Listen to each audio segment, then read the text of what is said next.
¿Qué más, muchachos? Buenas noches. Buenas noches, profe. ¿Cómo han estado? ¿Mucho Hola, frío? profe, ¿y usted? También mucho frío. Bueno, chicos, estamos a puertas de un puente.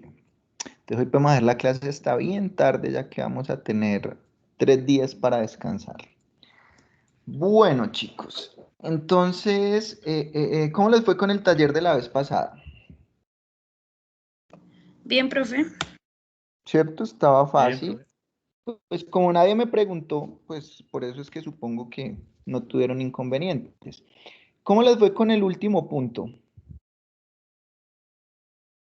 ¿Pudieron hacerlo? ¿Tuvieron dudas con ese último punto? ¿Cómo les quedó la gráfica de ese punto? Profe, pues yo no sé si era como en los puntos anteriores le habíamos quitado un pedazo de la gráfica, era ese pedazo que habíamos quitado, ¿no? Si no, lo Sí, tuve. sería la diferencia, sería graficar la diferencia. Acuérdense que hay una igualdad que siempre se cumple y es que el L es igual al LQ más el LS. Entonces, básicamente aquí lo que tenían que hacer era, por decirlo así, despejar el LS, pues obviamente les iba a quedar que era L menos LQ. Entonces, era graficar efectivamente la diferencia entre las dos anteriores. ¿Listo? Muy bien. Eso era lo que quería que ustedes dedujeran. Bueno, entonces vamos a continuar con el tema. La presentación que vamos a trabajar el día de hoy está en la semana 7. Entonces, si quieren, pueden descargarla en este momento.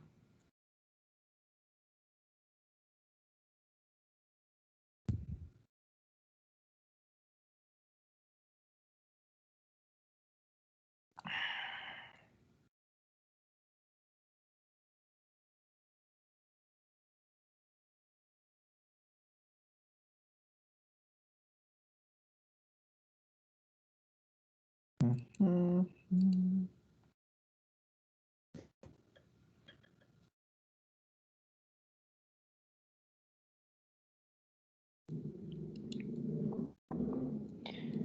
Listo, chicos. Entonces les voy a compartir pantalla.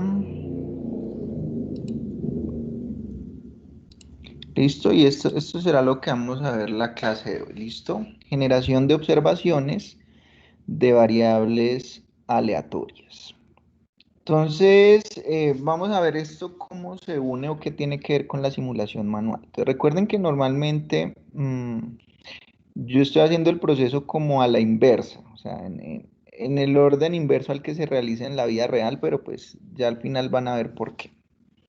Entonces, miren que en simulación manual, pues lo que hacíamos es, ok, a partir de unos datos que yo de algún modo conseguía, pues generaba la simulación, aprendí cómo es la lógica de esa simulación, el tema del calendario de eventos, que el secreto o el misterio está en identificar en qué momento van a ocurrir los eventos y por lo tanto va a cambiar el sistema. Pues bueno, el hecho es que si yo tengo la información de entrada, pues ya vimos que hacer la simulación manual es relativamente sencillo. Obviamente, la simulación manual que nosotros podemos hacer, valga la redundancia de su nombre, de forma manual, pues son simulaciones muy pequeñitas. Entonces, por ejemplo, acá solo simulé 6 piezas, en el ejemplo que ustedes hicieron simularon 10 piezas o 10 entidades, pero pues a mí me interesaría simular mucho más tiempo, ¿cierto? Porque quizás 6 unidades o 10 unidades no son realmente representativas del comportamiento del sistema. La pregunta es, listo, supongamos que tengo este ejemplo, tengo la información de estas 6 piezas. Puede ser porque la obtuve por observación directa, puede ser porque la obtuve por medio de simulación. ¿Cuál es la idea entonces? Pues si yo quiero hacer una simulación que sea como más diciente, que me permita concluir cosas más interesantes del sistema, pues la idea no es simular simplemente 6 o 10 piezas, sino por qué no simular 1000, 10.000, 100.000 piezas, ¿cierto? A partir de eso pues tendría mejores datos. Entonces, el tema es que pues no puedo quedarme todo el día en el banco mirando a qué hora llegó alguien, a qué horas terminaron de atender a alguien, sino que la idea es que yo pueda generar de forma artificial más observaciones, es decir, pueda de modo artificial generar una séptima, una octava, una novena, una décima, una cienava, una milava unidad, y pues por lo tanto generar de forma artificial también sus tiempos entre arribos y sus tiempos de servicio y poder hacer una mejor simulación. De hecho, ese es el principio de la simulación. Recuerdan que cuando vimos la definición era generar una historia artificial, pero esa historia artificial pues tiene que estar relacionada o comportarse muy parecido al sistema real. Entonces, básicamente, ¿qué es lo que tendríamos que hacer? Identificar aquí cuál es el patrón de estos tiempos de arribo, identificar cuál es el patrón de estos tiempos de servicio y generar de forma artificial muchas observaciones, tanto de tiempos entre arribo como de tiempos de servicio, obviamente si estoy hablando en un ejemplo de colas. ¿Listo? Entonces, la pregunta es, ¿cómo hago eso? Y pues se va a reducir a lo siguiente. Necesito identificar la distribución de probabilidad que tienen estos tiempos de arribo y estos tiempos de servicio. Y ya si yo conozco cuál es la distribución de probabilidad, pues ya hay métodos para generar observaciones que sigan esas distribuciones que yo identifiqué. ¿Listo? Entonces, eso es lo que vamos a aprender el día de hoy. Cómo a partir del conocimiento que yo tengo de la distribución de probabilidad de una variable, yo puedo generar observaciones que cumplan esa distribución. ¿Listo? Entonces, vamos a ver eso hoy, el día de hoy. ¿Listo? Entonces, vamos a empezar a incluir el concepto de qué es un número aleatorio y un número pseudo aleatorio, porque esa es como la llave maestra en simulación. Es decir, esos números aleatorios y pseudoaleatorios son los que finalmente me van a permitir generar esa historia artificial de mi sistema. Entonces vamos a empezar por la definición de un número aleatorio. Entonces, técnicamente, un número aleatorio que vamos a llamar de ahora en adelante R, se define como una muestra aleatoria independiente extraída de una distribución uniforme continua, distribución con la que ya nosotros estamos familiarizados, cuya función de densidad de probabilidad está por f de x es igual a 1 si x está entre 0 y 1 o 0 de lo contrario. Es decir, que es una distribución uniforme entre 0 y 1, básicamente lo que me están diciendo, cuyo valor esperado es 0.5 y cuya varianza es un doceavo. ¿Listo? ¿De dónde salen esos valores? Entonces, si nosotros recordamos un poquito lo que vimos por allá en la clase, ¿qué clase sería, muchachos? Cuando vimos las distribuciones continuas. Eso fue como la clase... La 2 o la 3. La 3, a ver, miremos, creo que fue la 3.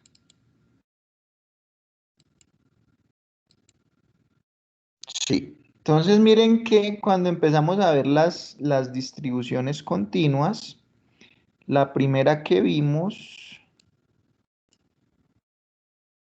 si no estoy mal, fue la distribución uniforme continua. Y dijimos que no íbamos a hacer ejercicios en ese entonces porque más adelante los íbamos a hacer y bueno, se llegó ese momento. Entonces, ¿qué es una distribución uniforme continua? Bueno, primero depende de dos parámetros, que es el valor más pequeño que puede tomar A y el valor más grande que puede tomar B, ¿cierto? ¿Cuál es la función de densidad? Es 1 dividido en B menos A. Eso es una constante, ¿cierto? Entonces, cuando yo dibujo esta función de densidad, generalmente me va a quedar la gráfica como de un rectángulo, ¿cierto? Eso sí lo habíamos visto. ¿Cuál es el valor esperado? A más B sobre 2 y la varianza es B menos A al cuadrado sobre 12. Entonces, fíjense que si A es 0 y B es 1, que es el caso que me están planteando en los números aleatorios, pues cuando yo reemplazo esos valores acá, pues voy a llegar precisamente a lo que me está indicando, que la función de densidad es 1, que el valor esperado es 0,5 y que la varianza es un doceavo. ¿Listo? Así cada número aleatorio estará distribuido de manera uniforme dentro del intervalo 0, 1. Entonces, realmente cualquier número, mejor dicho, cualquier muestra aleatoria de una distribución uniforme entre dos números cualquiera, se puede considerar un número aleatorio, ¿cierto? Sin embargo, en simulación, nosotros siempre los vamos a utilizar entre 0 y 1, ¿listo? Porque tenemos que relacionarlos con el concepto de probabilidad. Entonces, en nuestro caso, cuando diga número aleatorio, siempre va a ser un número entre 0 y 1, aunque de modo más genérico, pues no sé, si yo tengo números generados por una uniforme entre 10 y 20, también en teoría van a ser aleatorios, ¿listo? Pero para simulación nos interesan los que están entre 0 y 1, ¿listo? Bueno, entonces, se supone, todavía no es claro en este momento y quizá ustedes se preguntarán, pero eso qué tiene que ver con la simulación. Pero lo que les puedo garantizar en este momento es que para poder hacer una simulación yo necesito generar números aleatorios, ¿cierto? Es decir, números que tienen estas características. Entonces vamos a ver primero qué métodos hay para generar estos números. ¿Listo? Entonces, ¿cómo se pueden generar esos números aleatorios? Entonces, existen unos métodos que se llaman métodos manuales, pues porque literalmente se hacen muy a pedal. Entonces, los números se generan por medio de tablas o tómbolas. ¿Qué son las tómbolas? Pues, por ejemplo, con las que se juega lotería, ¿cierto? Que es como uno gira y adentro está lleno de balotas y pues en teoría cualquier balota tiene la misma probabilidad de ser seleccionada. Con eso es que se seleccionan los números ganadores de las loterías, por ejemplo. ¿Cierto? Entonces aquí me están dando también otro ejemplo aún más manual. Sustracción al azar con reposición de bolas colocadas en una bolsa, las cuales han sido marcadas previamente con los dígitos del 0 al 9. Los números aleatorios se conforman entonces por el número así obtenido precedido de un punto decimal, ¿cierto? Entonces, ok, si yo tengo en este caso 10 balotas, pues cada una tiene la misma probabilidad de ocurrir. Es decir, ahí está cumpliendo que es una distribución uniforme. Entonces, por ejemplo, saco la del 8 y ese numerito simplemente lo convierto a un número entre 0 y 1. ¿Cómo? Dividiéndolo en 100, por ejemplo, o en 1000, o en 10, ¿cierto? Y así sucesivamente, pues puedo seguir generando esos números aleatorios. Pues de pronto ustedes son muy jóvenes, pero existe algo que se llama las tablas de números aleatorios. Entonces son unas tablas con un montón de números que fueron generados de forma aleatoria con alguno de estos métodos. Lo único que hace uno es como escoger aleatoriamente un número y a partir de ahí empezar a decir, bueno, voy a escoger cada 5 números uno, ¿cierto? Como son aleatorios, pues así los escoja cada 5, que parece algo sistemático, pues igual el número que seleccione va a ser aleatorio. Sin embargo, pues ya no se usan mucho. ¿Por qué? Pues porque los computadores, los programas, incluso Excel, pues ya te permite generar números aleatorios, entonces pues como que no es necesario hacer el tema tan manual. ¿Listo? Entonces, los métodos manuales, pues el beneficio, el gran beneficio que tienen es que los números que yo genero con los métodos manuales efectivamente son aleatorios, o sea, esos son aleatorios en todo el sentido de la palabra. ¿Listo? ¿Cuáles son los métodos mecánicos? Pues es una variación de los manuales, pero igual sigue siendo un poquito a pedal. Entonces los números se generan por medio de la ruleta, por ejemplo, o ruedas de la lotería. Entonces ustedes saben que en teoría, pues en la ruleta, no sé si han jugado o han visto cómo se juega, pues todas las casillas tienen la misma probabilidad de ocurrir.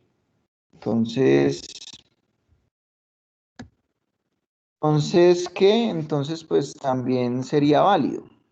Sin embargo, estos dos métodos manuales y métodos mecánicos, aunque me garantizan que los números que yo genero son realmente aleatorios, pues tienen un problema y es que si yo necesito 10.000 números, pues me voy a quedar toda la vida jugando ahí con la balotera o sacando bolitas de la bolsa. Entonces no es como muy práctico. Entonces, cuando empezó a crecer el tema de la simulación y se empezó a ver que se necesitaban muchos, pues un volumen grande de números aleatorios para poder correr esas simulaciones, pues empezaron a idear métodos digitales, es decir, métodos que sean un poco más rápidos, más automatizados, como por ejemplo por medio de un software, que me permita generar esos números aleatorios. Sin embargo, como ya se están usando unos métodos sistemáticos, los números que yo genero por medio de estos métodos digitales ya no son 100% aleatorios, sino que son cuasi aleatorios. ¿Qué significa cuasi aleatorios? Pues que casi son aleatorios, pero no son del todo, ¿cierto? Entonces, cuando se necesitaron estas grandes cantidades de números, se diseñaron métodos para generar números aleatorios basados en fórmulas recursivas. Claro, al ser las fórmulas recursivas, en un segundo. Al ser las fórmulas recursivas, pues esos números aleatorios ya no iban a cumplir con una propiedad muy importante, que es la propiedad de la independencia. Es decir, que el valor que toma un número no depende de ningún modo del valor que tomó el número anterior, o el número siguiente no va a depender del número anterior, y así sucesivamente. Son completamente aleatorios. Pues aleatorios no sino independientes. Esa es como la propiedad más importante. Entonces, claro, cuando yo ya uso fórmulas recursivas, lo que yo hago es que calculo el siguiente número en función del anterior o en función de varios de los anteriores. Entonces, ahí se pierde, por decir, esa propiedad de la independencia. Entonces, por eso ya esos números no se pueden llamar del todo aleatorios, sino pseudo aleatorios, es decir, cuasi aleatorios. Entonces, fíjense que ahí lo que se hace es como hacer un intercambio entre, pierdo un poco la propiedad de la independencia, pero lo que gano es velocidad y rapidez, que a veces pues pesa un poco más en una simulación. ¿Listo? Entonces, estos números son realmente pseudoaleatorios, pues son determinísticos. ¿Qué significa? Pues que se pueden generar por medio de una fórmula. Y esa fórmula generalmente es una fórmula recursiva que hace que un valor dependa de cierto grado de valores anteriores. ¿Listo? Entonces, no cumple algunas reglas de independencia, sin embargo, cumple con las propiedades estadísticas de aleatoriedad fuertes. Es decir, no son del todo aleatorios, pero tampoco están muy lejos de serlo, ¿cierto? Entonces, ¿eso qué significa? Pues que podemos usar esos números pseudoaleatorios para reemplazar a los números aleatorios. Y pues todos los software de simulación ya vienen con una rutina para generar esos números pseudoaleatorios. Y son rutinas que son relativamente ágiles, que son relativamente eficientes. ¿Listo? Entonces vamos a mirar dos métodos bastante comunes para generar números pseudoaleatorios, pero no son los únicos. De hecho, cada uno puede encontrar artículos nuevos donde definen nuevos métodos para generar números pseudoaleatorios con buenas propiedades. Entonces, los dos que vamos a ver son simplemente como los más tradicionales y los más utilizados. ¿Listo? Entonces, está el método de los cuadrados centrales. Permite el muestreo de números aleatorios tomando los valores centrales de números después de ser elevados al cuadrado. El algoritmo es el siguiente. Dice, paso 1, se escoge un número entero cualquiera y se obtiene el cuadrado del mismo. Nada extraño hasta ahí. Se toman los dígitos centrales n. Entonces, en este algoritmo hay que definir cuánto vale n. Porque ese valor, pues, es el que voy a usar de guía para hacer todos estos pasos. Entonces, por ejemplo, si yo digo que n va a valer 3, pues entonces sería tomar los 3 dígitos centrales. Si digo que n va a valer 5, pues entonces será tomar los 5 dígitos centrales. Entonces, n es un valor que yo defino qué valor va a tomar. ¿Listo? Paso 3. se divide el número obtenido por la potencia de 10 del número de dígitos centrales que se determina. Entonces, ¿qué pasa? Pues cuando yo tomo los dígitos centrales n, probablemente esos dígitos no están entre 0 y 1, que es lo que yo necesito. Entonces, ¿qué tengo que hacer? Dividir ese número en una potencia de 10, es decir, 10 a la 0, 10 a la 1, 10 a la 2, de modo que el número quede en el rango que a mí me sirve, que es entre 0 y 1. ¿Listo? Ya miramos cómo se escoge esa potencia de 10. Listo, entonces es bastante sencillo, vamos a verlo y pues vamos a hacerlo con el primer ejemplo. Dice, genere 4 números pseudo aleatorios a partir del número 57. Entonces aquí siempre me tienen que dar a mí algo que se llama semilla, ¿listo? Y esa semilla me va a dar una información muy importante. Entonces, esa semilla me va a indicar primero cuál es el valor n que voy a usar en todo el ejercicio. Ese n va a ser el mismo número de cifras que tenga mi semilla. Entonces, en este caso, ¿cuánto sería n para mi ejercicio?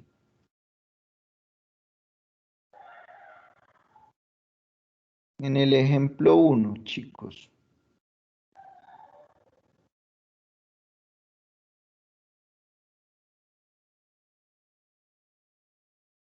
Chicos,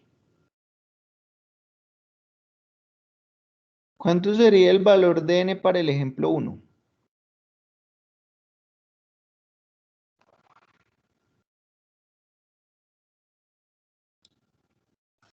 Cuatro.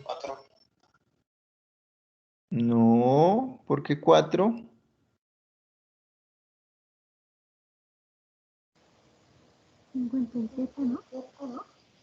No, 57 es la semilla, pero yo quiero saber es cuál es el número n que voy a tomar en ese ejercicio.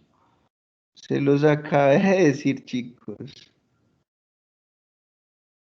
Es el número de cifras que tenga la semilla. ¿Cuántas cifras tiene la semilla?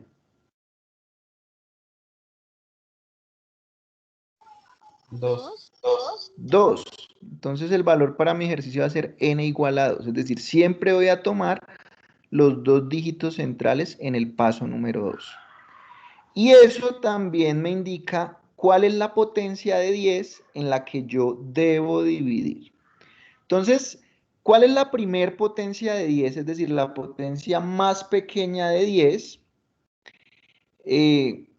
en la cual debo dividir a 57 para que el resultado quede comprendido entre 0 y 1. ¿Cuál sería la potencia? ¿10 a la 1, 10 a la 2, 10 a la 3? ¿Cuál sería la potencia más pequeña?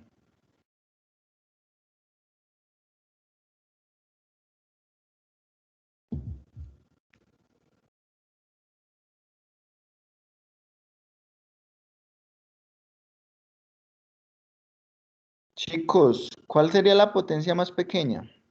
En la que yo debo dividir a 57 para que el resultado quede comprendido entre 0 y 1. 10 a la 2. 10 a la 2. 10 a la 2, ¿cierto? Si yo divido en 10 a la 1 me va a quedar 5.7.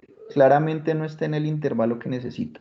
Entonces voy a probar con 10 a la 2, que sería lo mismo que 100. Fíjense que en ese caso ya el resultado me queda entre 0 y 1. ¿Listo? Entonces fíjense que la semilla me da dos informaciones muy importantes. Primero, cuál debe ser el valor de n y segundo, cuál es la potencia en la que voy a dividir. ¿Listo? Entonces vamos a ver cómo sería. Entonces la semilla en este caso es, ¿cuánto dijimos? 57. ¿Listo? Por lo tanto, a partir de esa semilla yo puedo saber que n es igual a 2 porque tiene dos cifras y que la potencia en la que debo dividir es en 10 a la 2. ¿Listo? Que 10 a la 2 pues es lo mismo que 100.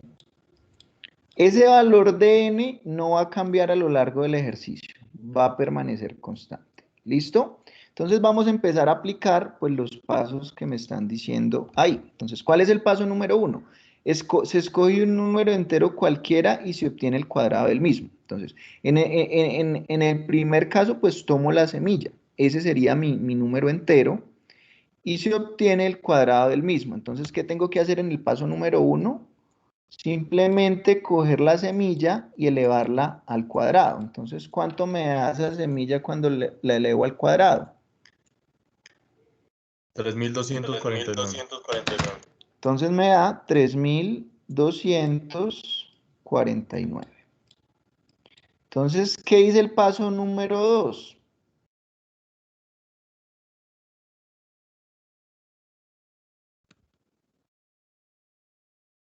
Se toman los dígitos centrales n. En este caso, ¿cuánto es n? 2. Es decir, que voy a tomar los dos dígitos que estén en todo el centro de ese número. En este caso, ¿cuáles serían? 24. Entonces voy a tomar ese 24.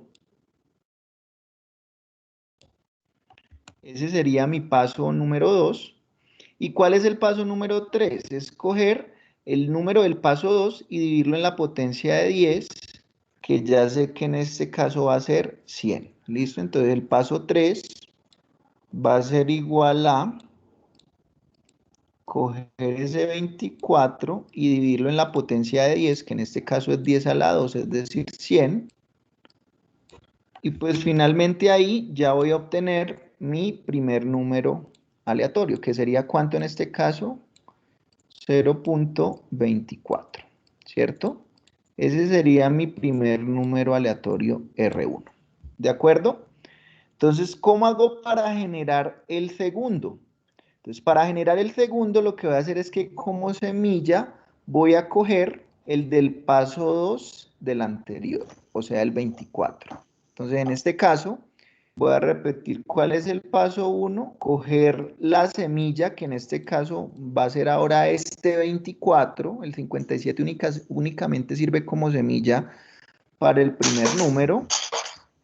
Ya de ahí en adelante, pues la semilla se va a ir actualizando. En este caso, para el segundo, la semilla va a ser 24. Y voy a elevar esa semilla al cuadrado, lo mismo que hice acá. Entonces, ¿cuánto es 24 al cuadrado?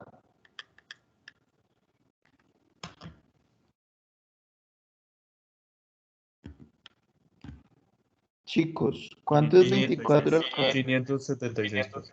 576. Entonces tengo que repetir lo mismo. Tengo que escoger las dos cifras centrales. El problema es que si yo miro este número, pues no voy a poder escoger dos números que estén completamente centrados. Entonces tenemos dos opciones. O lo cogemos corrido a la izquierda o lo cogemos corrido a la derecha. Entonces, para no enredarnos nosotros, lo que vamos a hacer siempre es, cuando no se puede escoger perfectamente en el centro las cifras que yo necesito, pues lo voy a hacer lo más centrado hacia la derecha, ¿cierto? Entonces, en este caso, ¿qué significa? Pues que va a coger es el 76. Si yo digo que centrado a la izquierda, pues hubiera escogido el 57, pero nosotros de ahora en adelante, cuando lo necesitemos, vamos a tratar de centrarlo a la derecha, ¿correcto? ¿Qué dice el paso número 2?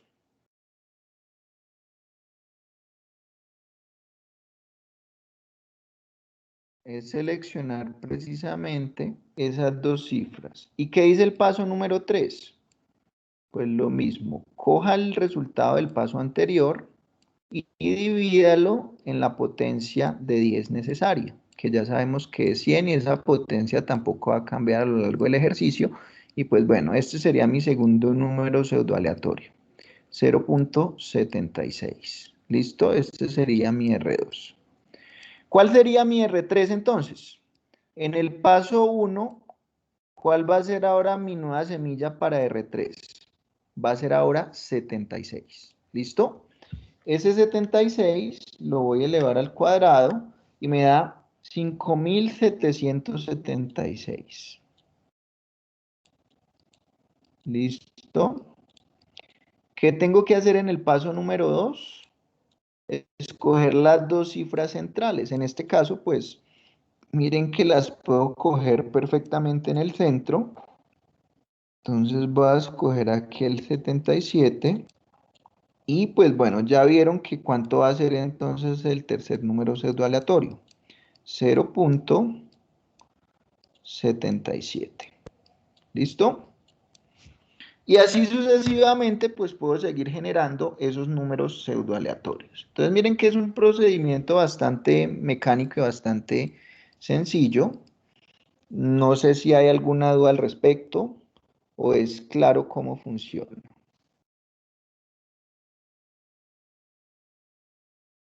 Es claro, claro. Listo, perfecto. Entonces ahora vamos a hacer el ejemplo número 2. El ejemplo número 2 dice, a partir de la semilla 575, entonces ahora la semilla es 575, vamos a generar números pseudoaleatorios por medio de este método.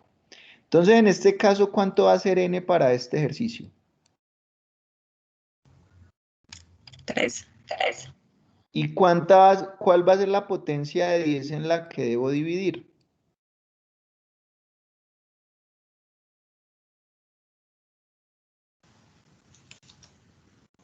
Igual 3. 10 a la 3, o sea, 1000. ¿Listo? Entonces, por favor, van a hacer ustedes los 4 primeros números pseudoaleatorios de ese ejercicio. Y enseguida le va a preguntar a un par de personas, pues, cuál fue la respuesta que obtuvieron. ¿Listo? Entonces, vamos a dar 2 minuticos para que, por favor, lo hagan.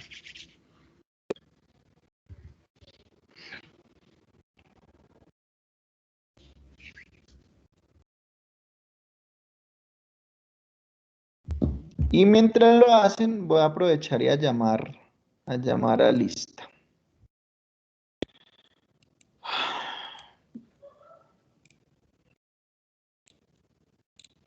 Alarcón Valencia, Edgar Humberto.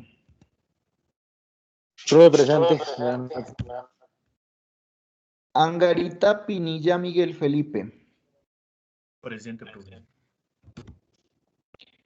Racaldo Quintero, Laura Carolina. Buenas noches, profe.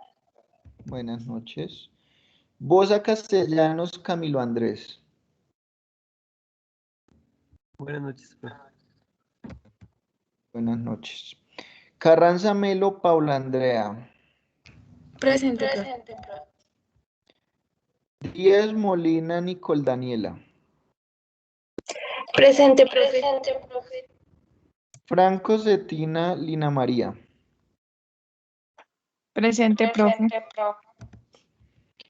Gañán Rico, Valentina. Presente, profe. García Pineda, Juan Sebastián. Presente, profe. Garzón Díaz, Olga Lucía. Presente. Gutiérrez Casares, María Luisa Carolina. Presente, profe, buenas noches. Buenas noches. Lulo Reyes, Estefanía. Presente, profe. Luna Vargas, María Fernanda. Presente, profe. Mora Jara, Nicolás. Presente, profe. Pardo Sierra, Johan Camilo. Presente, profe. Rincón Quiroga, Japson Alejandro. Presente, profe. Rivera Molano, Robinson Adrián. Presente, profe. Rojas Ortiz, Dayana Lisset. Hola, profe, buenas noches. Buenas noches. Sanabria Soto, Laura Marcela.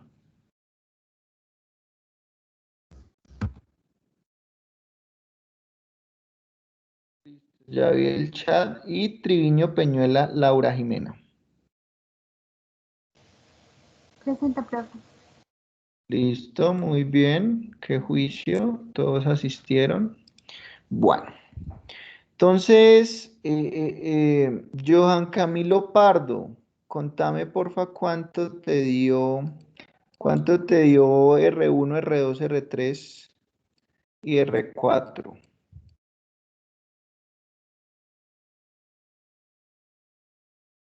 Uy, profe, hasta ahora estoy haciendo 5, profe. Qué pena. Ok.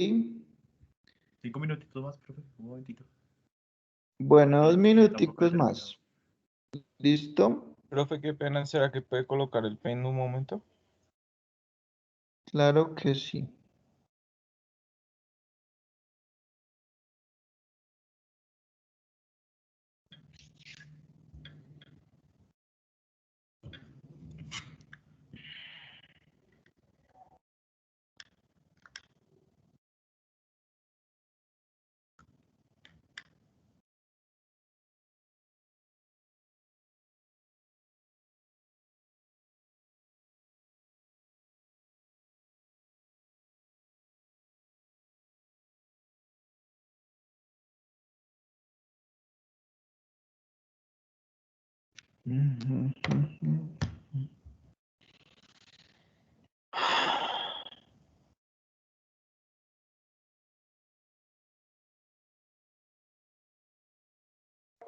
Profe, qué pena.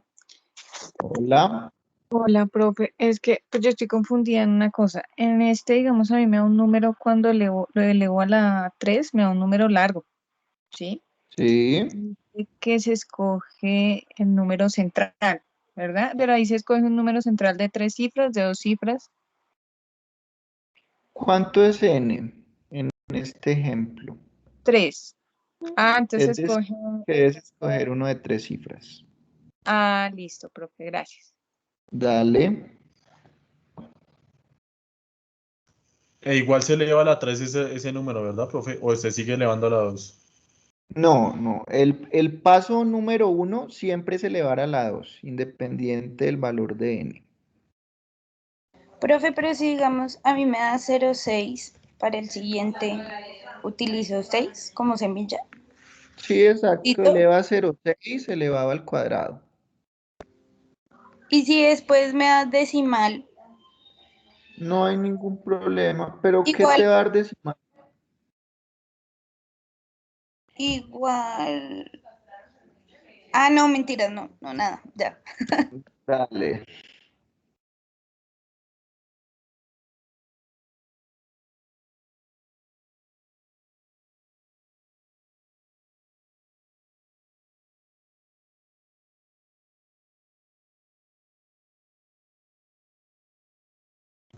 Profe, una pregunta. ¿Acá se eleva al cuadrado el R1 nada más o todos? Y ya del 2 y el 3 a la 3. No entiendo la pregunta.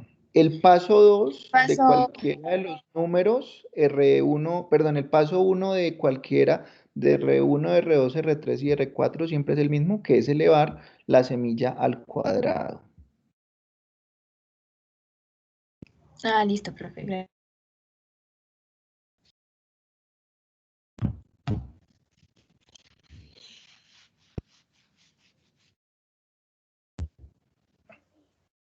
Profe, Señor, qué pena. Es que para o sea, cogemos el, el 575 en el paso uno y le elevamos a la 3, ¿sí?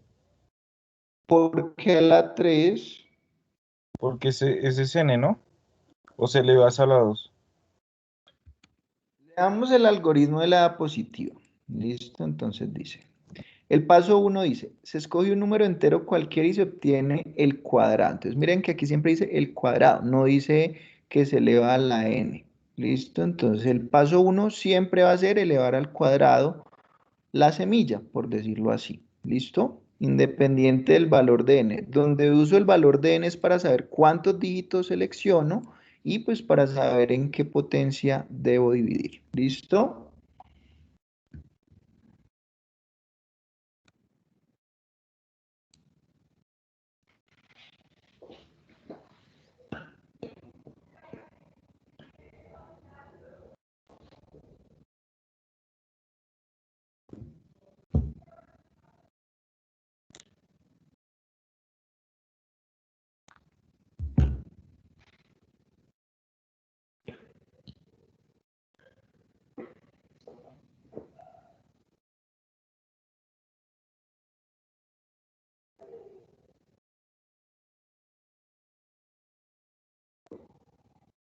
¿Cuánto les dio R1 entonces, chicos?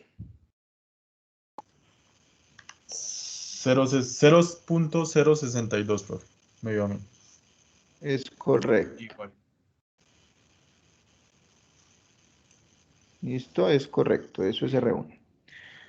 ¿Cuánto les dio ahora R2? 0.844. 0.084. 0.0 o 0.844. 844 a mí me dio. 844. Exactamente. ¿Listo? No es con un 0 después del punto, porque eso sería haberlo dividido en 10.000, si no estoy mal. ¿Todos estamos de acuerdo? ¿Todos llevamos esos mismos números pseudo aleatorios o alguien le dio muy diferente?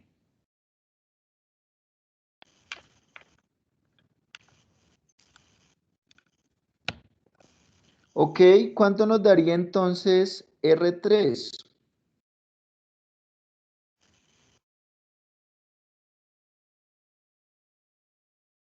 Chicos, 0.233.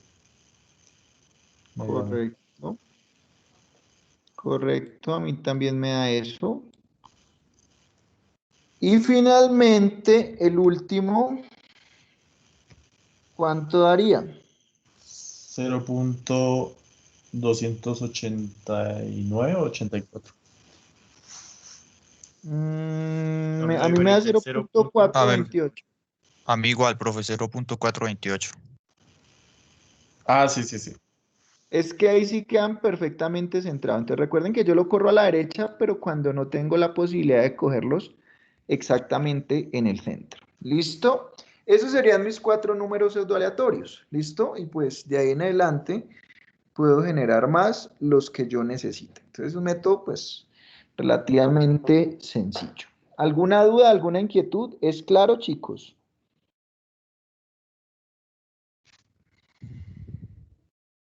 Sí, profe. Perfecto. Entonces vamos a continuar. Ese es nuestro primer método. Vamos a ver un segundo método que a la vez se puede dividir en tres submétodos, por decirlo así. Entonces se llama métodos congruenciales. Bueno, vamos a mirar primero qué problemita podrían llegar a tener ustedes con el método de los cuadrados centrales. Entonces, fíjense que el método es bastante sencillo, bastante intuitivo, pero entonces tiene un problemita. Tiene un problemita y es que si en algún momento se te llega a repetir la semilla, lo cual no es tan descabellado ni tampoco probable, pues ¿qué va a pasar? No vas a salir de los mismos números siempre.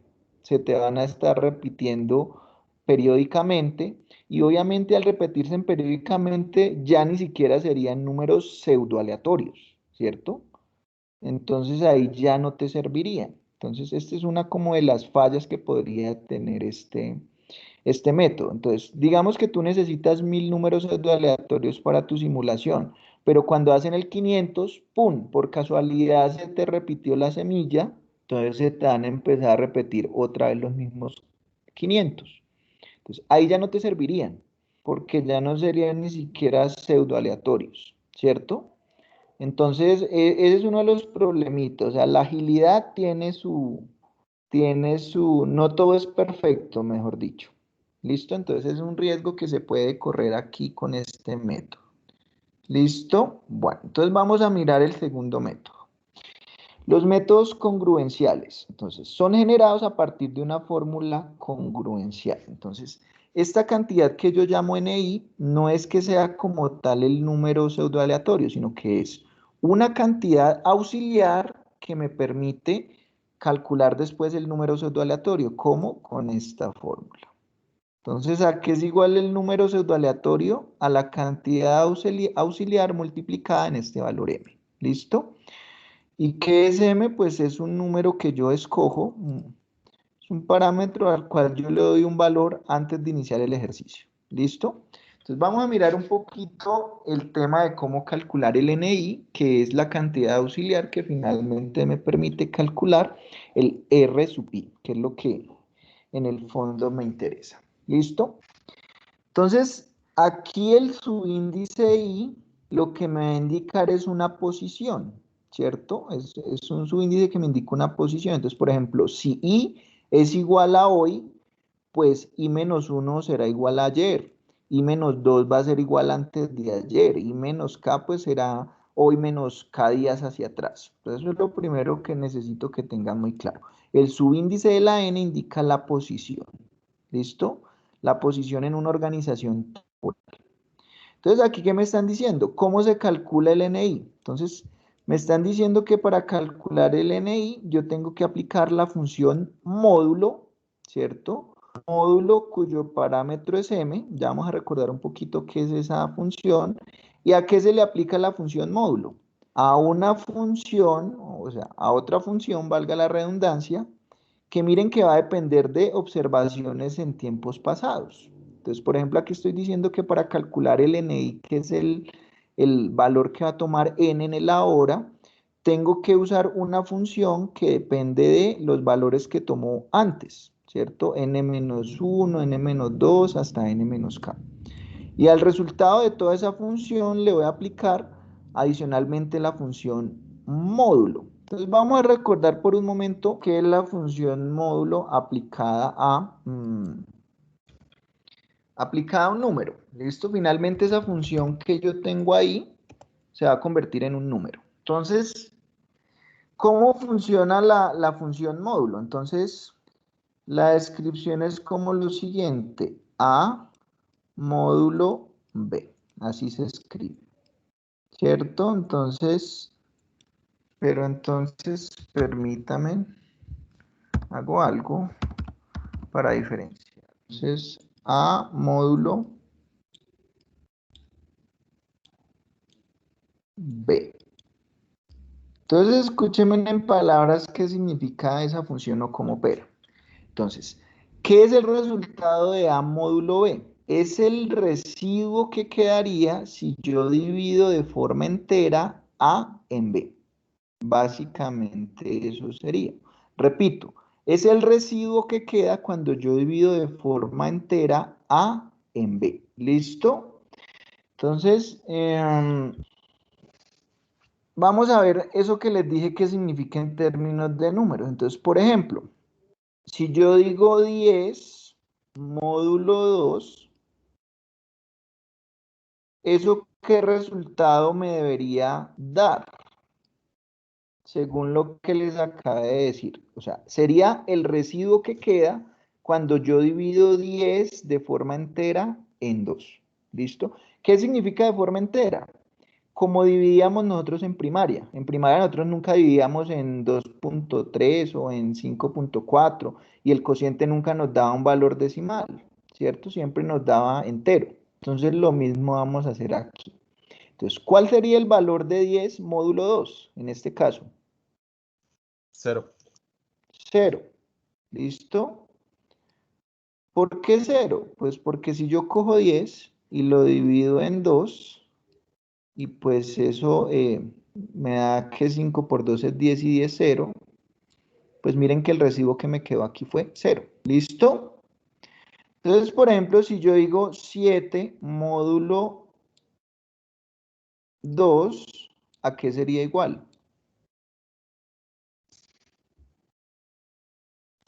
1. 1. A 1.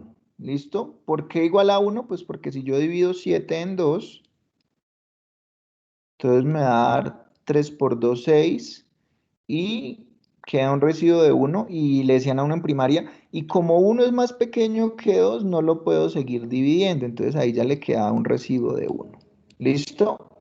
Ahora, si yo digo, por ejemplo, 5 módulo 10, ¿a qué sería igual?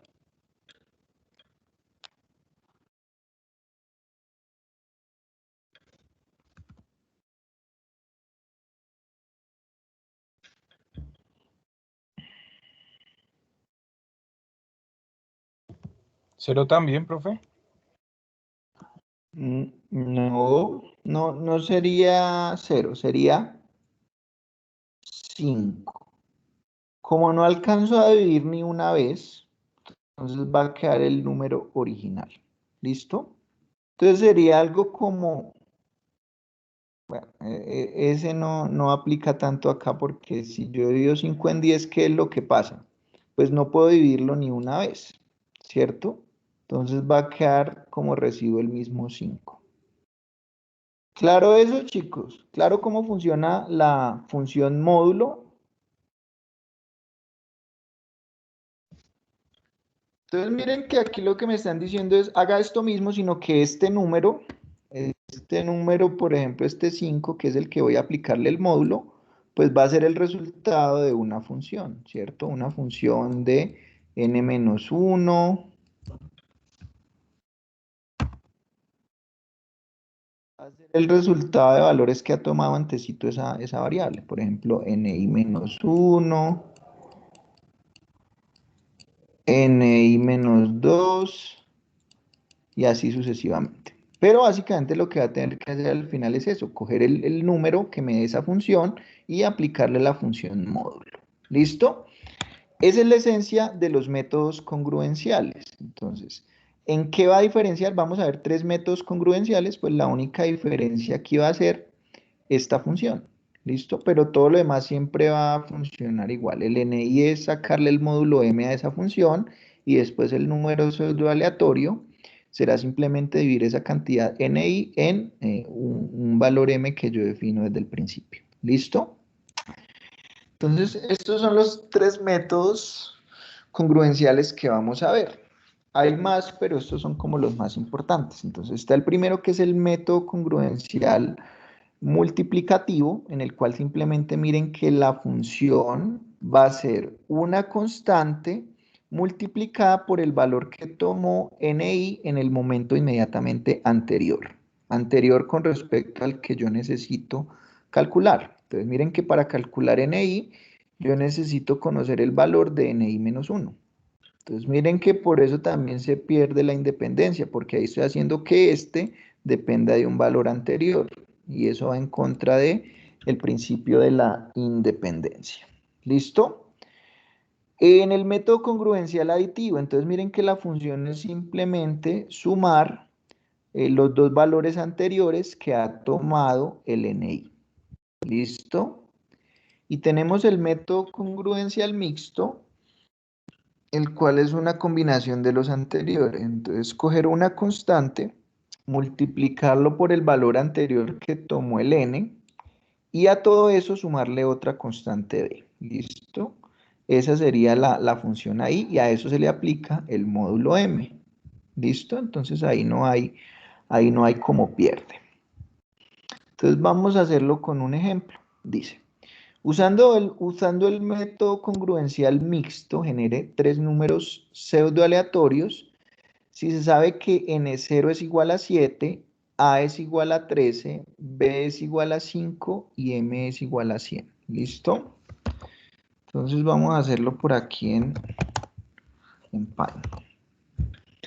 Entonces esta es la información que me están dando. Entonces dice, necesito generar 3 números pseudo aleatorios, ¿cierto? Es decir, que voy a necesitar generar un R1, un R2 y un R3. Y pues yo ya sé que para generarlos necesito primero la cantidad n sub i. Entonces para calcular R1, pues voy a necesitar N1. Para calcular R2, pues voy a necesitar N2. Y para calcular R3, pues voy a necesitar N3. ¿Listo? Entonces, me dicen que primero use el método congruencial mixto. ¿Cuál es el congruencial mixto? Este último que hay por acá. Entonces, vamos a traérnoslo por acá, porque es la fórmula que vamos a utilizar. Entonces, para mi primer número aleatorio, pseudo aleatorio, perdón, voy a necesitar calcular N1, ¿cierto? Entonces, vamos a calcular N1 a partir de la información que tengo. Entonces, N1 es igual a... Entonces, voy a coger el valor de A, que es una constante y que no va a cambiar a lo largo del ejercicio, que en este caso es 13, ¿cierto? Lo voy a multiplicar por el valor de n y menos 1. Entonces, si actualmente i es igual a 1, pues ¿cuánto va a ser i menos 1? 0. Es decir, que necesito multiplicarlo por n sub 0, que es el valor anterior que tomó el n. Y en este caso, pues precisamente me lo están dando acá, es 7. ¿Listo? Entonces aquí voy a calcular ese 13 por 7. Y a ese resultado le voy a sumar el valor de la constante b, que tampoco va a cambiar a lo largo de todo el ejercicio, y que en este caso es 5. ¿Listo? Y a ese resultado le voy a aplicar el módulo m, ¿cierto? En este caso sería el módulo m, también es una constante que no va a cambiar a lo largo del ejercicio, entonces en este caso va a ser módulo 100. ¿Listo? Entonces cuando yo opero esto, ¿cuánto me daría? Entonces 13 por 7 es 91 más 5 es igual a 96. ¿Listo?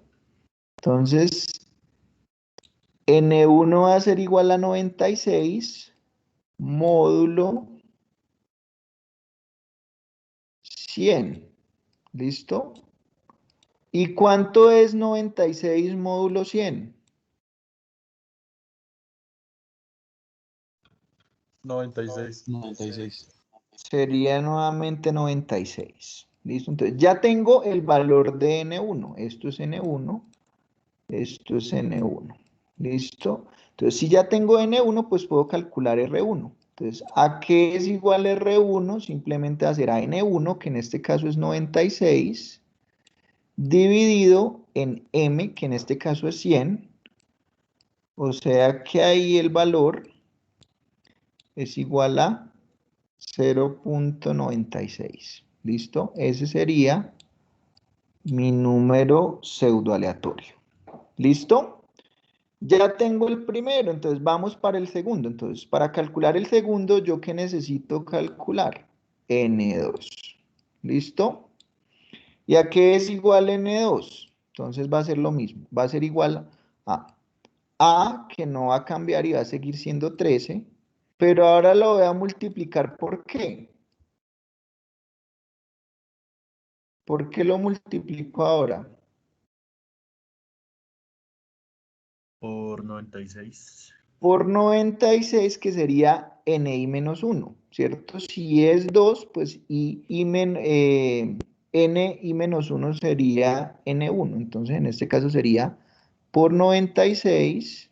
Nuevamente a eso le voy a sumar, en este caso, 5. Y a todo ese resultado le voy a sacar el módulo m, que en este caso es el módulo 100. ¿Listo? Y todo esto módulo 100. Entonces, ¿cuánto daría N2? Entonces, 96 por 13 más 5 me da 1253. ¿Listo? ¿Y cuánto es 1253? Módulo 100. ¿Cuánto es? 54. 54.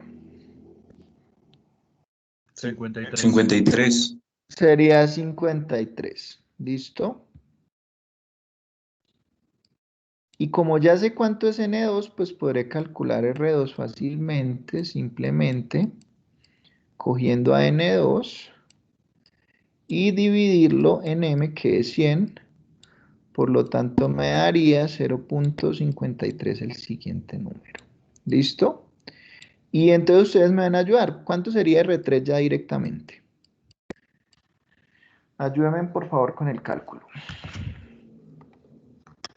si son tan amables.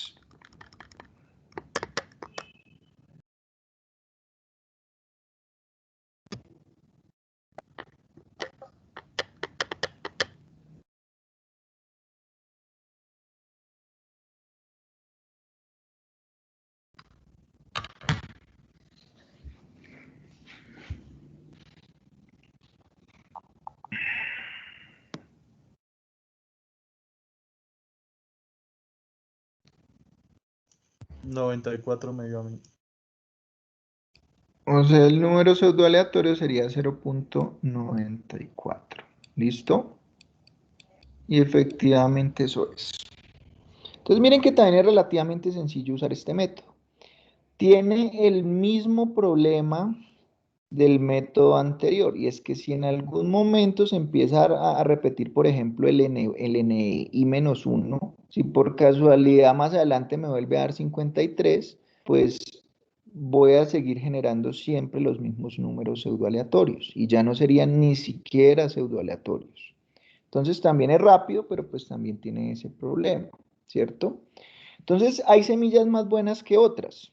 Por ejemplo, en el método anterior hay semillas que son mejores que otras, por decir algo. Si en el anterior ustedes cogen como semilla el 150, por ejemplo, o sea, en el método anterior, que es el de los cuadrados, fíjense que no van a ser capaces de generar ni siquiera dos números diferentes, porque siempre la semilla se les va a repetir. Entonces, los software que ya traen estos métodos programados, pues también tienen un algoritmo que empieza con semillas que son, entre comillas, buenas, es decir, semillas que garantizan que no se van a empezar a repetir hasta después de cierto tiempo, ¿cierto? Entonces, bueno, ese sería el método congruencial mixto y pues de manera similar puedo usar los otros dos métodos. Entonces, por ejemplo, aquí me dicen que haga lo mismo, pero con el método multiplicativo. Entonces, eso se los voy a dejar para que lo practiquen en su casa. Entonces, fíjense que estos tres funcionan de la misma manera, excepto que lo único que cambia es la fórmula para calcular esta función. Aquí depende únicamente de una constante y la anterior, aquí depende de las dos anteriores, y aquí depende únicamente de la anterior multiplicada por una variable y sumada con otra. Pero pues la dinámica es la misma que acabamos de hacer, simplemente que usando la fórmula adecuada. ¿Listo? Entonces aquí lo que les están diciendo es que repitan este ejercicio, pero usando el método multiplicativo, es decir, este primero. Entonces miren que en este primero ya no van a necesitar para nada el valor de b, porque aquí no está involucrado. Entonces, pues simplemente no van a usar el valor de b que les están dando acá. ¿De acuerdo? ¿Es claro este método, chicos? ¿O hay alguna pregunta al respecto?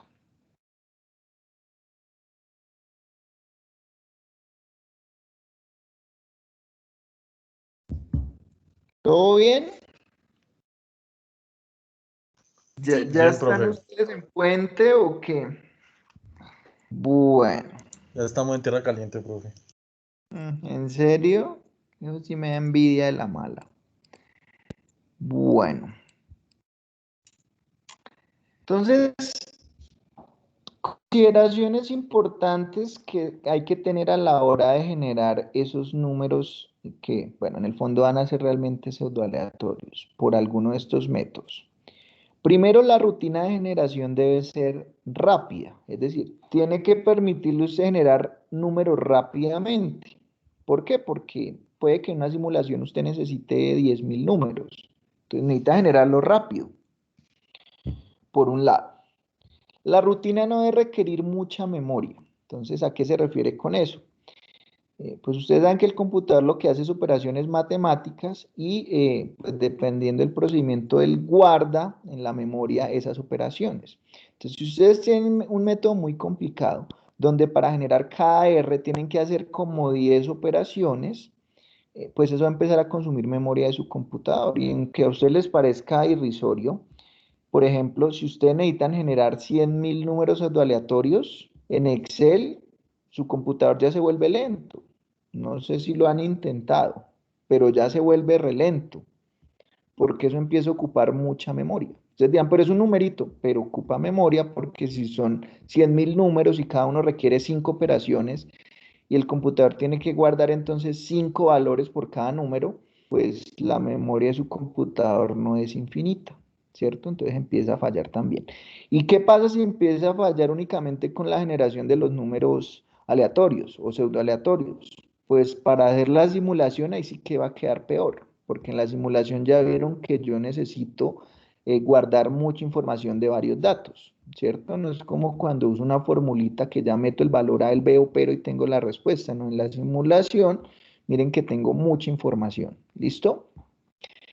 La rutina debe tener un ciclo suficientemente largo, es decir, se debe generar una secuencia larga antes de que se empiecen a repetir, ¿cierto? Que era lo que les decía. ¿Por qué son importantes estas consideraciones? Cuando empecemos a ver el tema del software, pues vamos a ver que existen ya algunos software comerciales diseñados para simular, pero también vos podrías diseñar o mandar a hacer tu propio software que esté adecuado a tu sistema en particular. Entonces, ese software sí o sí tiene que tener una rutina de generación de números pseudoaleatorios. Todavía no es claro por qué, ¿cierto? No hemos hablado mucho de cómo uso esos números en la simulación, pero por ahora les digo que se necesita. Entonces, así lo mande a diseñar usted, pues usted tiene que decirle al ingeniero de sistemas o al desarrollador de software que esto debe cumplir esa rutina de generación, ¿listo? Para que no vaya a tener inconvenientes su computador, ¿listo? Bueno, entonces ahora sí. Aprendimos a generar números pseudoaleatorios porque esos números pseudoaleatorios van a ser el insumo para algo más importante que es esto que están viendo en este momento, que es generación de observaciones de variables aleatorias. ¿Listo? Entonces, ¿qué significa esto? ¿Cómo hago yo para saber que si tengo una distribución exponencial, yo pueda generar varias observaciones que se distribuyan de forma exponencial? ¿Cierto? Esta es la parte importante. Entonces, existen varios métodos y vamos a ver únicamente dos, también sin significar eso que son los dos únicos que existen, pero sí son dos de los más utilizados. ¿Listo?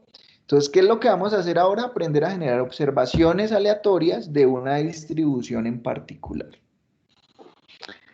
Bueno, entonces está el primero, el método de la transformada inversa, que se compone únicamente de 3 sencillos pasos. ¿Listo? Entonces, primero. Dice, da una función de densidad de probabilidad. Entonces recuerden que esa función de densidad de probabilidad me caracteriza mi distribución de probabilidad. Entonces la normal va a tener su f de x, la uniforme va a tener su f de x, la triangular va a tener su f de x, la Weibull va a tener su f de x, la gamma va a tener su f de x y van a existir otras que no están estudiadas que también van a tener su f de x. ¿Listo? Para una variable aleatoria x. Dice, obtenga primero la función de distribución acumulada f mayúscula de x. ¿Y cómo la obtenemos? Pues eso ya lo aprendimos. Uno sabe que la acumulada la puede obtener integrando entre el valor más pequeño que puede tomar esa variable y el valor x que a mí me interesa, la función de densidad. Eso lo aprendimos por allá en la clase. Lo aprendimos, no, lo recordamos por allá en la clase número 2 o 3. ¿Listo? Entonces ya, recuerden cuando les dije que la acumulada no se les podía olvidar porque la íbamos a seguir utilizando, pues bueno, aquí es el momento donde la vamos a seguir utilizando. Entonces el paso número 1 es muy sencillo, es obtener la función acumulada. ¿Listo? Paso número 2. Genere un número aleatorio o en su defecto un número pseudoaleatorio R. Y pues ahí ya somos unos tesos, porque eso fue lo que aprendimos a hacer, a generar números pseudoaleatorios. Entonces el paso 2 está más que check. Y el paso número 3. Establezca la siguiente igualdad. La función acumulada que usted halló en el paso 1, iguálelo al número pseudoaleatorio que generó en el paso número 2 y determine el valor de x, es decir, despeje el valor de x, ¿cierto? Ese valor de x es el valor que usted está buscando, es decir, esa ya es la observación aleatoria de la distribución de probabilidad cuya función de densidad es f minúscula de x y cuya acumulada es f mayúscula de x. ¿Listo? Entonces, la variable x es entonces una variable aleatoria a partir de la distribución cuya función de densidad de probabilidad está dada por f de x, es decir, la que usted quería generar observaciones. ¿Listo? Entonces, si uno la ve pues como una receta, la puede ver ciegamente, fácil, halle la acumulada, paso 2, genere el número, tercero iguale y despeje. Bastante sencillo. Pero entonces quiero que discutamos un poquito el por qué el método funciona y por qué pues quien lo diseñó fue bastante inteligente. Entonces, para poder hacer eso, vamos a recordar qué es la inversa de una función, porque miren que el método se llama transformada inversa. Entonces, vamos a devolvernos a nuestro cálculo favorito. Mentira, no sé cuál sería el favorito de ustedes, si el diferencial o el integral. ¿Cuál les gustó más o cuál les disgustó menos? Los dos nos disgustaron, bro. ¿En serio? Es que cuando uno ve los cálculos uno está muy verde y no entiende muy bien a veces para qué funciona, pero el cálculo es de lo mejorcito del mundo. Entonces, ¿qué pasa si yo, por ejemplo, tenía la función y igual a, no sé, 5x al cuadrado menos 3? Entonces, bueno, ahí yo entendía que mi variable dependiente era y que mi variable independiente era x, ¿cierto? Y que y dependía de los valores que tomara x, ¿cierto? Entonces, vamos a suponer que esto es lo que yo conozco como f de x, ¿cierto? ¿Y qué significaba? Bueno, ¿y eso qué significa? Pues entonces que si yo hago una gráfica, más o menos, entonces yo siempre en el eje de abajo ponía la variable independiente y arriba ponía la variable dependiente. Entonces, si yo le daba un valor, por ejemplo, no sé, esto me daba, eso es como una parábola más o menos, bueno, no sé si sea exactamente así, pero más o menos la fórmula, la grafiquita queda como así. ¿Y cómo leía uno eso? Pues que si uno le da un valor aquí a x, por ejemplo a x1, pues lo que hacía era que esto subía acá, reflejaba acá y me daba el valor de y1, ¿cierto? Y lo mismo, si yo le da un valor por aquí, x2, pues esto reflejaba aquí en la variable dependiente un valor y2, ¿cierto? Así se interpretaba. Pero entonces nosotros veíamos algo que se llamaba la inversa, es decir, f a la menos 1 de x. Bueno, eso parece una p, qué pena. Pero no es una p, sino que es una f a la menos 1 de x. Y lo que quiero es que me ayuden a recordar qué significaba. Y no me digan que f a la menos 1 de x es 1 sobre f de x, porque eso no es. ¿Qué era la inversa? Entonces, ¿qué era la inversa?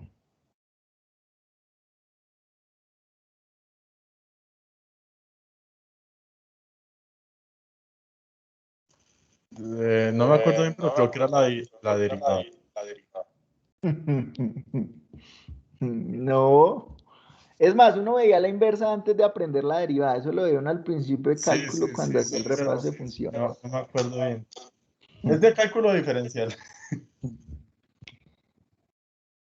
Entonces, la inversa es cuando yo quiero hacer al revés, es decir, cuando convierto la variable independiente en la variable dependiente y viceversa, ¿cierto?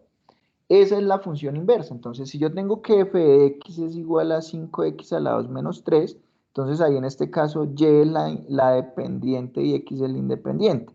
Entonces, si yo lo que quiero ahora es que x sea la independiente, perdón, que x sea la dependiente, pues lo único que tendré que hacer es despejarla. Entonces, si yo despejo de la función original x, ¿a qué me da? ¿A qué me da igual x? Si yo la despejo de aquí arriba.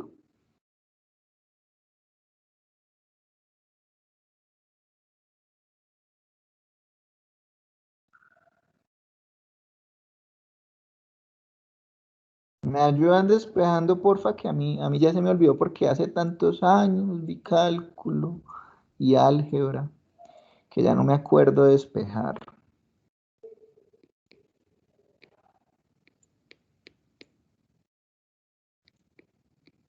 ¿Cuánto daría, chicos? ¿Cuánto daría la inversa de x? De f de x.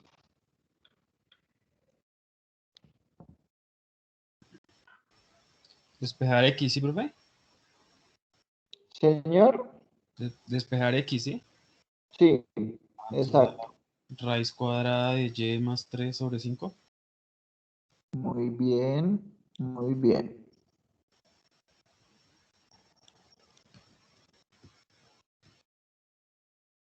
¿Listo? Esa sería la inversa de x.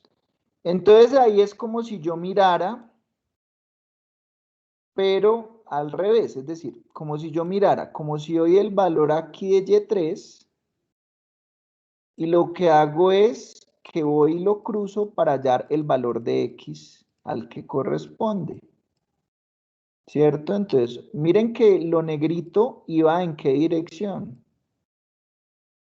En esta dirección, ¿cierto? Es decir, le doy valor a la variable independiente x para hallar el valor de la variable independiente y, mientras que con la inversa es en el sentido contrario, es como si y se convirtiera en la variable independiente y lo que hago es que leo cuál es el valor de x que corresponde a ese valor de y, ¿cierto? Esa es la definición de la inversa.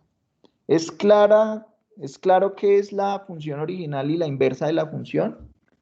Entonces, básicamente tiene que ver con cambiar el orden no sino el papel de las variables, la dependiente por la independiente y viceversa. ¿Listo? Entonces, si ustedes se fijan, ¿para qué les estoy explicando todo esto? Si ustedes miran en el paso número 3, cuando les dicen coja la función, igualela a una constante, porque igual R, ustedes saben que es una constante, y despeje X, pues básicamente lo que les están diciendo es que halle la inversa de la acumulada.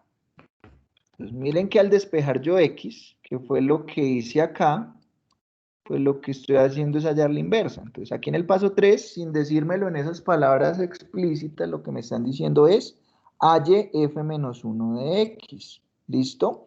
Pero entonces el señor que se inventó esto fue muy inteligente por lo siguiente.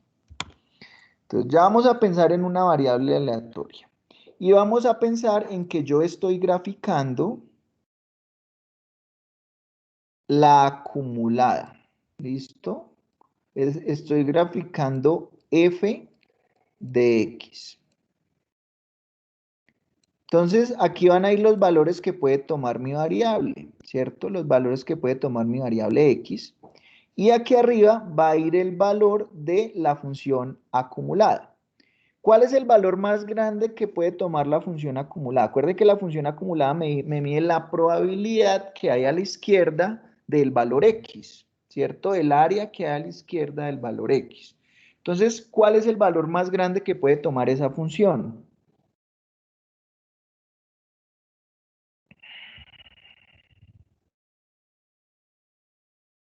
Chicos, la función acumulada, ¿cuál es el valor más grande que puede tomar?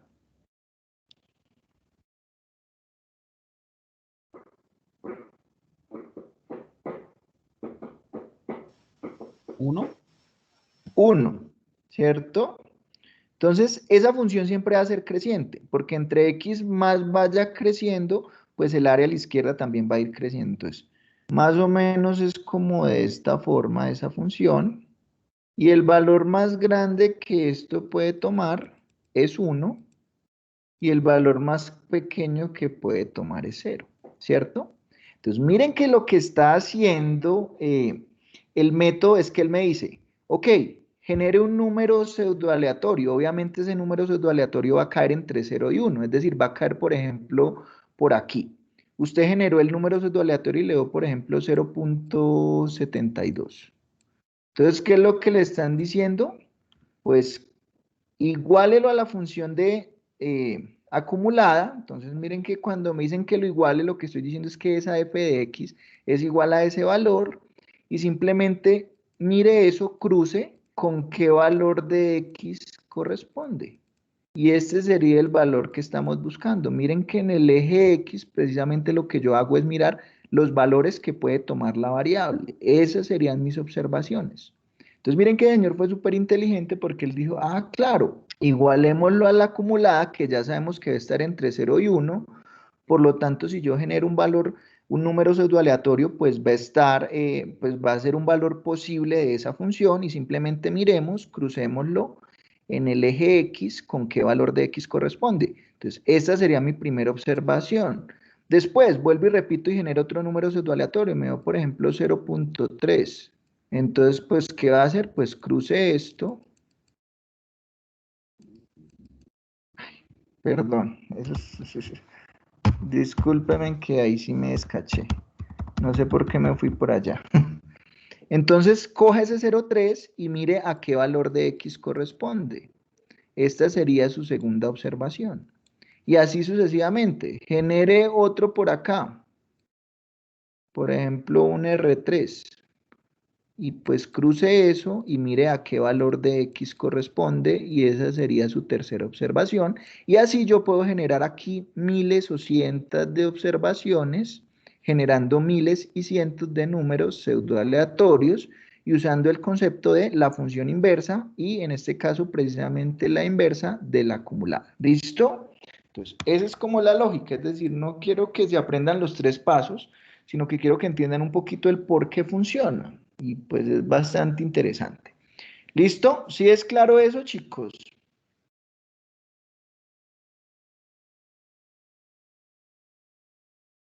¿Dudas, inquietudes? ¿Todo bien? ¿Todo mal?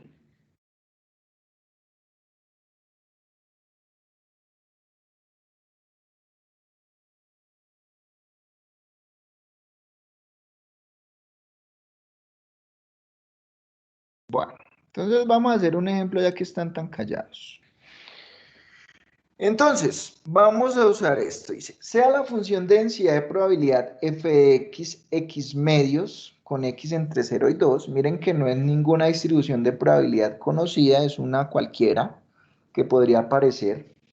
Genere 5 observaciones de esta distribución de probabilidad. ¿Listo? Entonces, hagamos algo. Como vamos a necesitar... Ya se dieron cuenta que si necesito 5 observaciones, necesito 5 números pseudoaleatorios. Entonces vamos a generarlos. Entonces vamos a volver al ejemplo 1 que estábamos haciendo.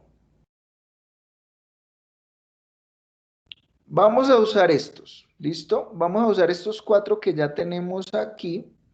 Entonces, ayúdenme a generar un quinto para tener ahí ya mis 5 números pseudoaleatorios de 1. Entonces, ayúdenme acá primero a generar un quinto número pseudoaleatorio. ¿Cuánto sería? Recuerden que en este caso era el método de los cuadrados centrales. Entonces, ¿cuánto sería el valor de R5 acá en este caso?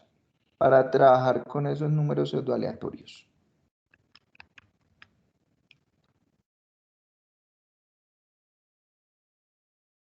¿Cuánto sería?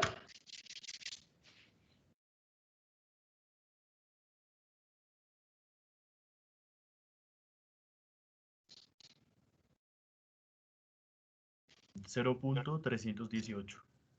Correcto. 0.318. Vamos a guardar esos numeritos por ahí en el tintero para utilizarlos en el método que vamos a hacer acá. ¿Listo? Entonces, manténganlos por ahí en el tintero. Entonces, vamos a hacer el ejercicio como tal. Para aquí, pues van a tener que hacer lo de recordar cómo hacer ciertas integrales que son sencillas, las que yo les había dicho ya con anterioridad, y sobre todo saber muy bien despejar. ¿Listo? Ese es el secreto acá en este tipo de ejercicios. A veces llegan al punto 3 y cuando hay que despejar X se quedan ahí bloqueados. ¿Listo? Entonces, ¿qué dice el paso número 1?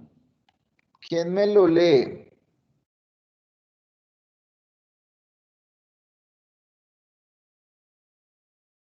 ¿Qué dice el paso 1?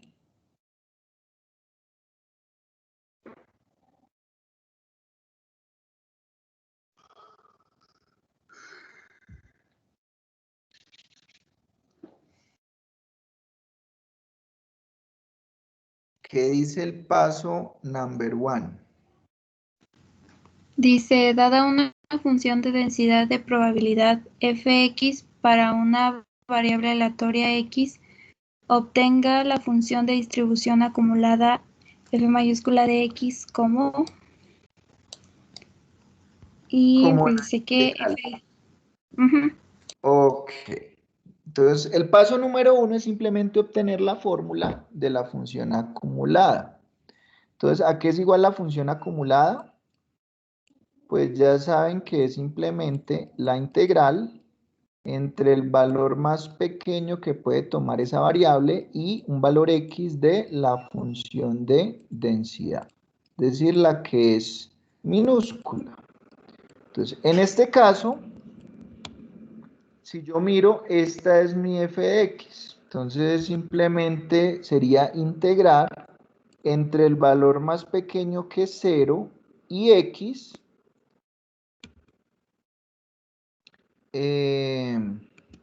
x medios de x. ¿Listo? Entonces, bueno, hay que integrar esta parte. Es una integral sencilla. Fíjense que eso es una potencia. Entonces, pues recordemos cómo es esta integral. Entonces, lo primero es que puedo sacar la constante, que es un medio. ¿Y a qué es igual la integral de x?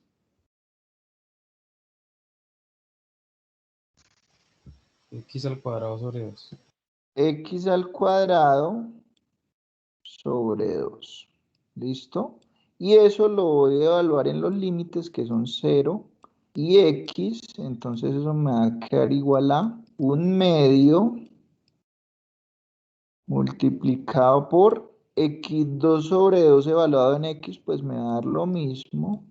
X2 sobre 2 menos eso mismo evaluado en 0, pues me va a dar 0.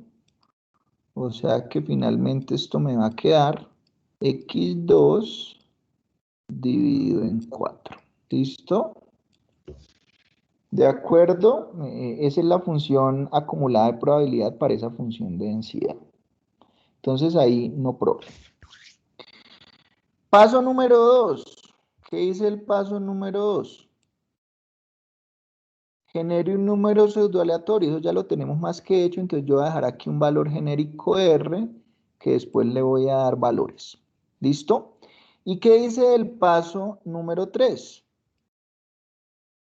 Me dice, coja la función acumulada, que en este caso es x2 sobre 4,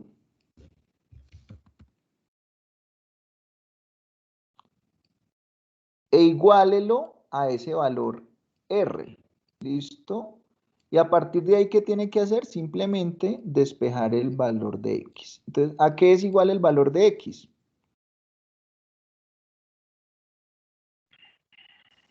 Raíz de 4R. Raíz de 4R. O sea,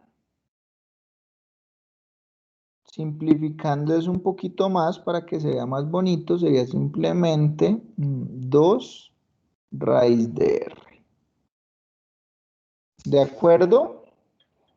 Acuérdense que la raíz de un producto es el producto de las raíces. Entonces a 4 sí le puedo sacar raíz cuadrada y pues me quedaría de esta forma. ¿De acuerdo? ¿Qué significa esto entonces, muchachos? Significa que esta es la fórmula recursiva que yo voy a utilizar para generar observaciones que sigan esta distribución de probabilidad que me dieron acá, ¿cierto? X sobre 2. Entonces, pues simplemente, ¿qué tengo que hacer? Pues darle valores a R, ¿cierto? Entonces vamos a generar y ustedes me van a decir cuánto es el valor de X1. Entonces, el valor de X1 es cuando yo en esta ecuación reemplazo R por R1. Entonces, ¿cuánto sería X1 en este caso?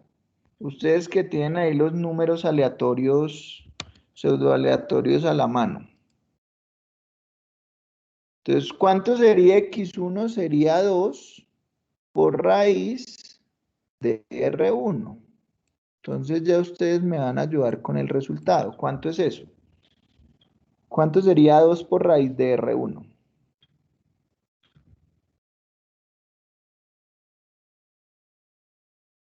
El primero da 0.497, 0.497.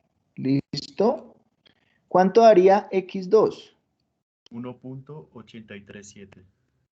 1.837. ¿Cuánto daría x3? 0.965.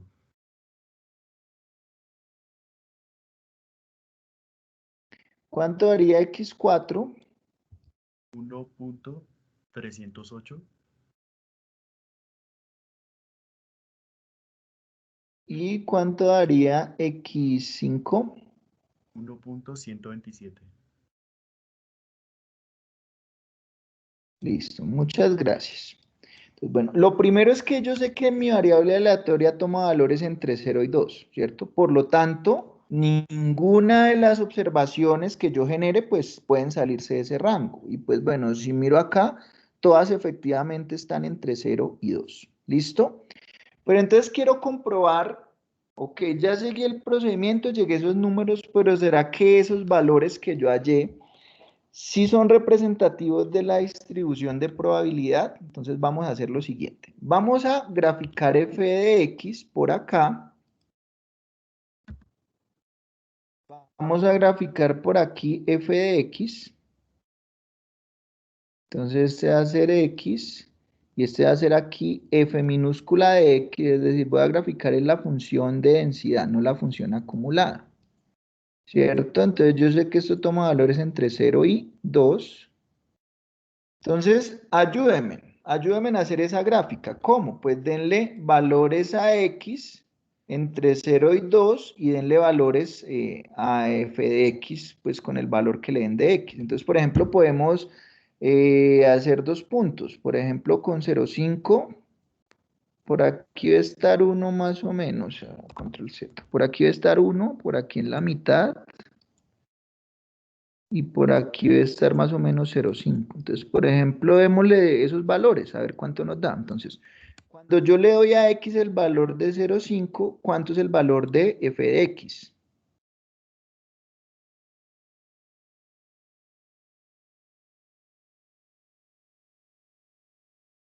¿Cuánto da más o menos?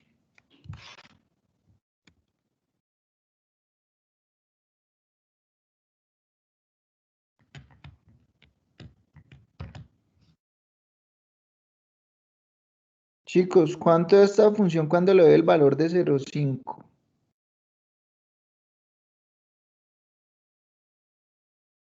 La función de densidad, chicos, ayúdenme con ese cálculo, por favor.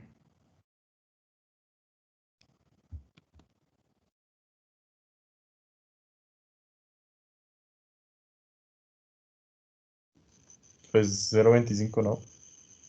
Entonces daría más o menos por aquí 0,25. Entonces, ahí ya tengo un punto.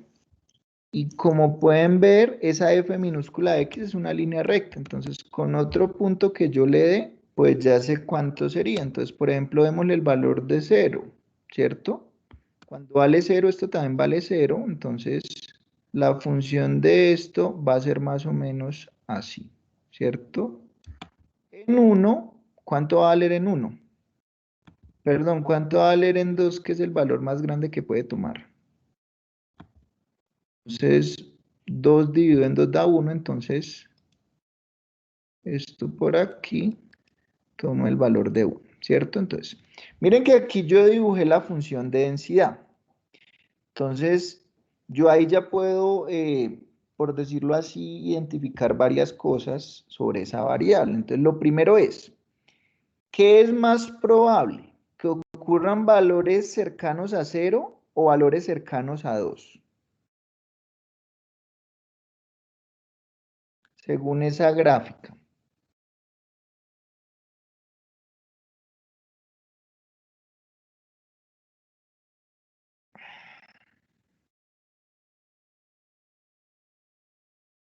Chicos, según esa función de densidad de probabilidad, ¿qué es más probable? ¿Tomar valores cercanos a 0 o tomar valores cercanos a 2?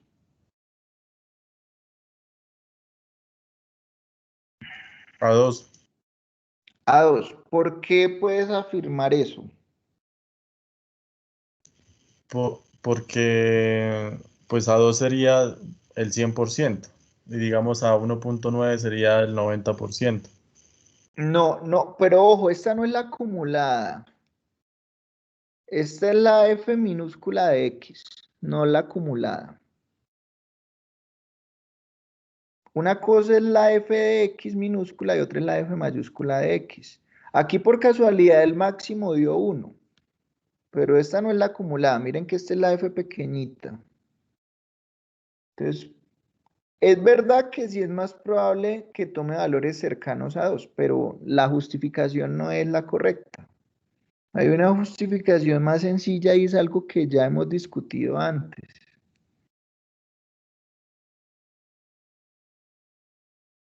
Porque es más probable tomar valores cercanos a 2 que a 0.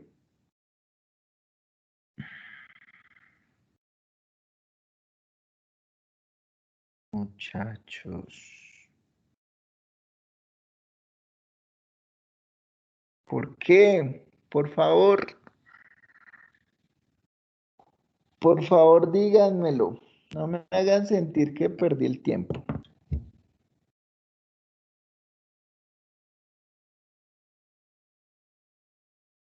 Alguien salve la patria.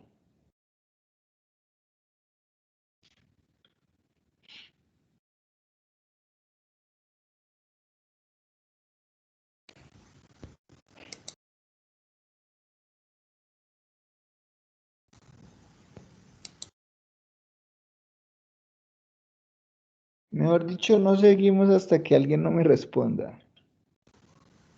¿Por el área, profe? Exacto, porque se ve que hay mucha más área debajo de la curva conforme me voy acercando a 2, ¿cierto? Mientras que mire que en los valores cercanos a 0, el área debajo de la curva es muy pequeña, ¿cierto? ¿Eso qué significa? Pues que las observaciones que yo generé tienen que tener ese comportamiento. Entonces, vamos a comprobar si las observaciones que yo generé acá cumplen eso. Entonces, por ejemplo, X1 es 0.497, es decir, cayó más o menos por aquí, ¿cierto? Por aquí cayó X1, a la izquierda de 0.5. X2 es 1.837, cayó más o menos como por aquí. X3, 0.965, cayó más o menos por aquí. La siguiente, 1.3, cayó más o menos por acá. La siguiente, 1.1, cayó más o menos por acá. Entonces, esas 5 observaciones que yo generé, ¿sí están teniendo el comportamiento que yo espero de la variable o no? Sí, porque miren que 4 de 5 cayeron prácticamente a la derecha de 1, que es donde hay más probabilidad de que ocurra, ¿cierto? Obviamente si yo genero más observaciones, se va a ver mucho más ese patrón. Van a empezar a caer muchas más por acá y por aquí unas poquitas. Entonces, fíjense que el método es muy eficiente porque mire, con 5 nomás él me la generó de modo que sí se comporta como se comporta la variable original, es decir, que estas sí son observaciones válidas que tienen el comportamiento de la variable original. ¿Listo? Es decir, que es un método comprobado y muy efectivo y pues también eficiente en cálculo. ¿Listo? ¿De acuerdo? ¿Claro eso, chicos?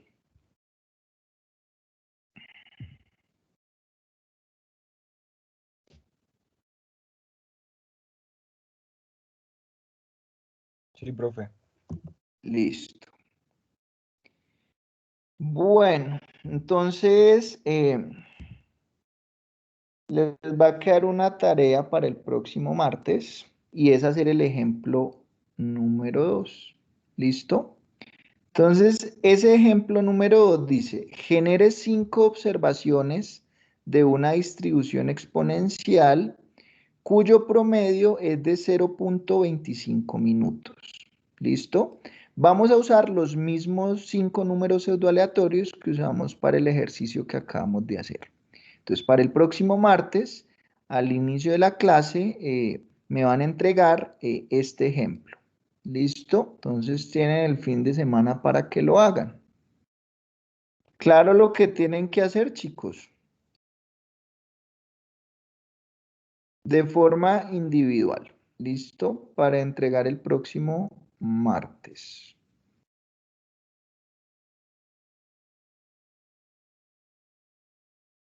Es más, el link yo lo voy a abrir el martes desde temprano para que suban la solución de una y no estén al final que se me cayó el internet y que no lo pude subir y quedéme 10 minutos más. Entonces lo voy a abrir desde el martes por la mañana para que lo puedan subir antes de la clase. ¿Listo? ¿Alguna duda, alguna inquietud?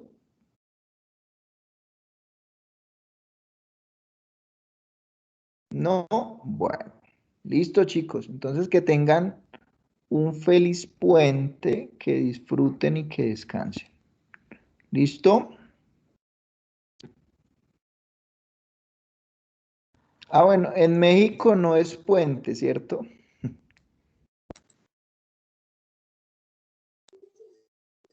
No, profesor. Bueno, entonces ustedes disfruten su lunes normal, con sus actividades cotidianas. Pues ya no lo vamos a tomar. Vamos a decir que porque en Colombia hay puente también. Bueno, chicos, que descansen entonces. ¿Listo? Nos vemos el próximo martes. Gracias, profe, lo mismo. Bueno, Profe. que descansen, abríguense bien. Chao, profe, que se cuidan. Bueno, Ah, profe. chao.